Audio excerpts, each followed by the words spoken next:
Good morning guys, নতুন এটা ব্লগলৈ সকলোকে স্বাগতম জনাইছোঁ। আৰু ৰ'দ দেখিছেনে, বহুত ৰ'দ দিছে। আৰু মই আৰু মা আজি মন্দিৰলৈ যাম, দেখাই আছোঁ আপোনালোকক। আমি মন্দিৰলৈ যাব ওলাইছোঁ, আপোনালোকক দেখাই আছোঁ। এয়া মেইন গেট হয়। আৰু মা মই এয়া গৈ আছোঁ, আৰু আপোনালোকে চাই থাকিব ভিডিঅ'টো শেষলৈ। আৰু এয়া দূৰৰ পৰা দেখাই দিছোঁ, দেখিছেনে।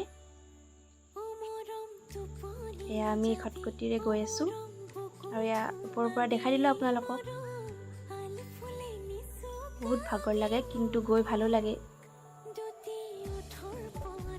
এয়া আমি গৈ আছোঁ। এয়া হনুমান মন্দিৰ পালোঁ। তাৰপাছত অকণমান ওপৰতে গৈ আছোঁ, আৰু আমি পাম অকণমান ওপৰত, যিহেতু মন্দিৰটো, সেইকাৰণে আমি গৈ আছোঁ। এয়া কাম কাজ চলি আছে। আৰু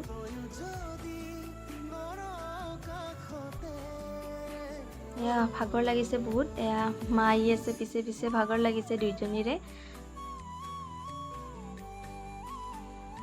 এয়া গণেশ মন্দিৰ হয়। আৰু চাৰিওফালে বাছ জংঘল হৈছে। আৰু এতিয়া এয়া পাই গ'লোঁ মহাদেৱৰ মন্দিৰ। এয়া আহঁত গছ। এয়া মহাদেৱৰ মন্দিৰ পাই গ'লোঁ। আমাৰ ঘৰৰ ওচৰতে যিহেতু, সেইকাৰণে বেছি দূৰ বেছি টাইম লগা নাই। ভাগৰ লাগিছে অকণমান, পাহৰুৱা ঠাই যিহেতু, ইয়াতে আমি ভৰি দিম। মানুহ বেছি নাই মানে মানুহ এটাও নাই। মই ভিতৰলৈ গৈ আছোঁ। পৰিৱেশটো খুব ধুনীয়া, মানে একদম ঠাণ্ডা পৰিৱেশ। আৰু এয়া ভিতৰত সোমালোঁ। এতিয়া চাকি বন্তি জ্বলাম। আৰু এয়াই দেখিছেনে,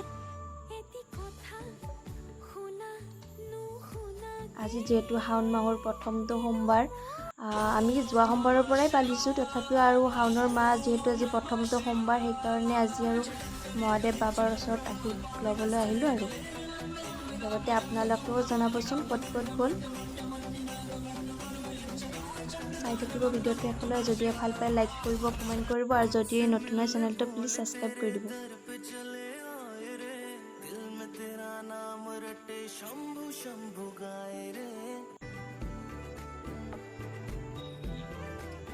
এয়া দেখিছেনে, চাৰিওফালে বা জংঘল আৰু জংঘলে হৈছে, সেইকাৰণে আপোনালোকে ইমান ভাল দেখা নাই কিজানি, কিন্তু যেতিয়া জংঘলবিলাক কাটে নহয়, তেতিয়া বহুত ধুনীয়া এটা পৰিৱেশ হয়। আৰু এয়া পানীৰ টেংকি কিবা বনাই আছে নেকি, কিবা কাম চলি আছে। আৰু এয়া আমি হনুমান বাবাৰ মন্দিৰত আহিলোঁ।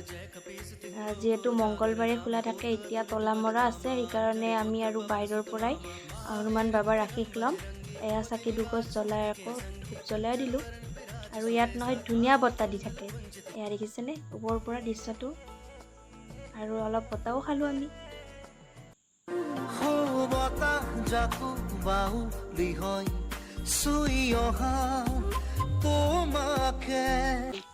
এয়া আমি যাব ওলাইছোঁ। আৰু এয়া শিলিখা গছ দেখিছেনে, মই বুটলাত লাগি গ'লোঁ, কাৰণ কিবা এটা বস্তু দেখিলেই মই বুটলাত লাগি যাওঁ।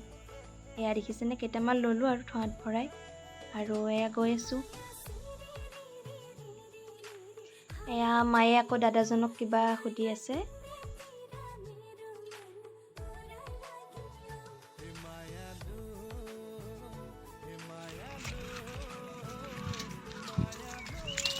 আৰু চাকি বন্তি দি ঘৰলৈ আহি আছোঁ।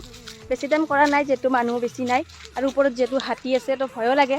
সেইকাৰণে আৰু এনেই আৰু চাকি দিয়ে আৰু ঘৰলৈ আহি আছোঁ। আশীৰ্বাদ লৈ মহাদেৱৰ অলপ আশীৰ্বাদ লৈ। এই ৰাস্তাটো দেখিছেনে, এনেকৈ কি ধুনীয়া লাগিছে। পুৰা গাড়ী চলে দেই আমাৰ ৰাস্তাটোতো, একদম। ঘৰ পাই গ'লোঁ আমি। দেখাই আছোঁ আপোনালোকক, যিহেতু আজি সোমবাৰ, লগতে থাকিব লাগিব আমিও। আছোঁৱে। এয়া মন্দিৰৰ পৰা আহি চাহ খালোঁ। তাৰপাছত অকণমান পিছতে আম খালোঁ। তাৰপাছত আকৌ এয়া চাগুও খালোঁ। দেখিছেনে, লঘোণে থাকিলে কিমানবিলাক বস্তু খাব পাৰি।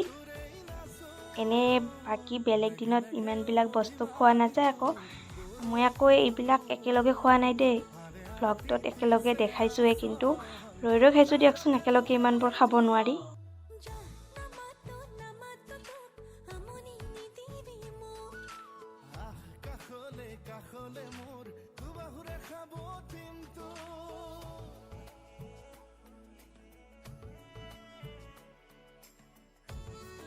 এয়া আবেলি আকৌ ঘৰ সাৰিলোঁ, কাম বন কৰিলোঁ আৰু আপোনালোকে ভিডিঅ'টো লাইক কৰিব, কমেণ্ট কৰিব আৰু যদিহে নতুন চেনেলটো ছাবস্ক্ৰাইব কৰি দিব দেই।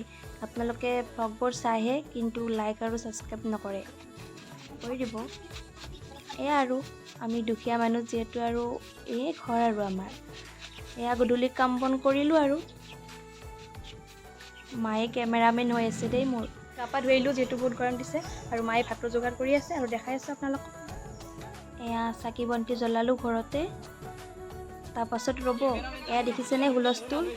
আহিলোঁ দেখাই আছোঁ আপোনালোকক কিহৰ হুলস্থুল। এয়া দেখিছে তিনিটা বাৰু, এটা পাৰে হ'ল মই অহালৈ।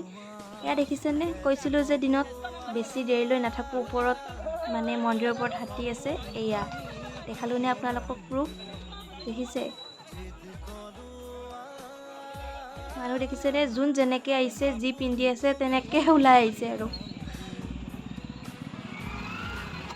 তাৰপাছত এয়া আকৌ আহি আৰু নিৰামিষ ভাত খালোঁ আৰু যিহেতু আজি সোমবাৰ পালিছিলোঁ আৰু ঘি অকণমানে লৈছোঁ কাৰণ ঘিত বহুত ফেটছ হয় ন। আপোনালোকে কেনেকৈ খায় বাৰু এই নিৰামিষ সাজকণ জনাবচোন। সকলোৰে খোৱাৰ পদ্ধতি বেলেগ বেলেগ হয়, এই সাজকণ খাই কিন্তু বহুত ভাল লাগে। এয়া খাই লৈ আজৰি হ'লোঁ, এতিয়ালৈ বাই বাই।